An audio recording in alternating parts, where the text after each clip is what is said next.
नमस्कार मित्रों। केंद्रीय बजट 2026-27 में टीडीएस और टीसीएस के संबंध में जो प्रावधान में परिवर्तन किया गया है, ये वीडियो इसके ऊपर बनाई है मैंने। केंद्रीय बजट 2026-27 में टीडीएस और टीसीएस के प्रावधानों में कुछ महत्वपूर्ण संशोधनों का प्रस्ताव किया गया है, जिसका उद्देश्य कंप्लायंस को सिंप्लीफाइड करना, आवश्यक कर भार को कम करना एवं प्रोसीजरल जो नीड है उनको भी आसान बनाना है। हालांकि परिवर्तनों की संख्या जो है वो सीमित है, फिर भी इनका प्रभाव कर डिडक्टर्स जो है और कर कलेक्टर्स है एवं टैक्स पेयर सभी के लिए महत्वपूर्ण है।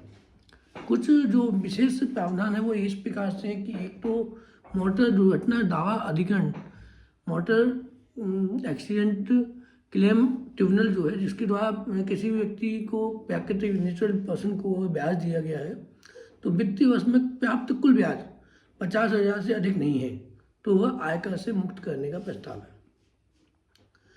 अर्थात ऐसे ब्याज पर किसी भी प्रकार का कोई टीडीएस नहीं काटा जाएगा। अच्छा प्रस्ताव है। हालांकि 50,000 ब्याज की राशि काफ़ी कम है, तो कितने लोग इससे लाभान्वित होते हैं वो समय नहीं बता पाएगा। मैन पावर सेवाओं की आपूर्ति पर भी टीडीएस को धारा 94C के अंतर्गत वर्क की डेफिनेशन में शामिल कर लिया गया है। अर्थात जो टैक्स की रेट ठेकेदारों या कॉन्ट्रैक्टर्स पे लागू हो रही थी वही लगेगा। यानी जो आपका इंडिविजुअल व्यक्ति है या एचयूएफ है तो उस पर 1%, और अगर इनके अलावा कोई भी व्यक्ति है, कंपनी है, फर्म है, तो उसके ऊपर 2% लगेगा। 2% टीडीएस काट के उनको जमा करना है।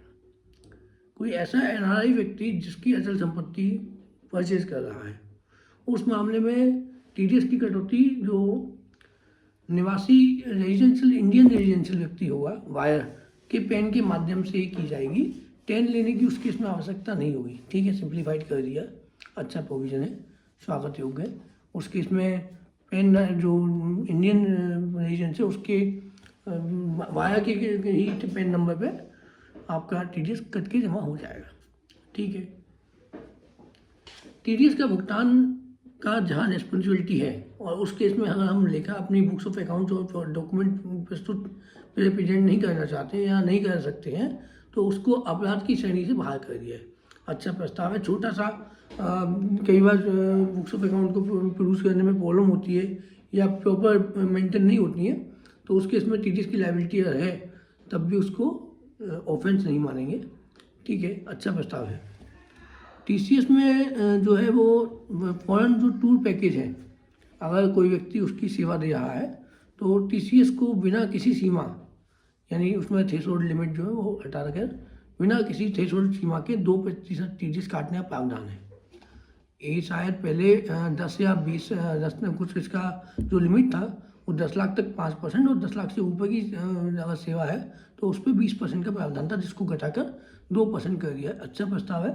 टीडीएस का भार जो है वो कम हो जाएगा, उससे निश्चित रूप से बेनिफिट मिलेगा। लिबरलाइज रेमिटेंस स्कीम एलआरएस के अंतर्गत शिक्षा और चिकित्सा मेडिकल ऑब्जेक्ट्स के लिए टीसीएस को घटा करके 5% जो रेट थी उससे घटा के 2% कर दिया। निश्चित रूप से बहुत अच्छा प्रस्ताव है। मानव उपयोग का जो आपका लिख रखा था वो 1% पहले था, जिसको अब प्रपोज करके 2% कर दिया है टीसीएस के लिए, तो यह भी अच्छा है। तेंदुपत्तों का पहले तेंदुपत्तों की बिक्री पर 5% जो प्रावधान था वो घटा करके 2% कर दिया है। स्क्रैप की बिक्री पर पहले 1% था, जिसको अब टीसीएस 2% कलेक्ट करना पड़ेगा। खनिज, माइंस, कोयला, लो अयस्क की जो बिक्री है, आयरन और उसकी जो सेल पर टीसीएस की प्रेजेंट जो रेट है वो 1% थी, जिसे बढ़ा करके 2% कर दिया गया। इन छोटे छोटे प्रावधानों को लेकर के आए हैं और उसके आधार पे टीसीएस में इतना ही अभी प्रपोज अमेंडमेंट है। अगर एक्ट पास हो जाता है उसके बाद भी कोई चेंजेज आएंगे तो हम एक बार संशोधित करके उसको एक नया वीडियो और बनाएंगे। धन्यवाद।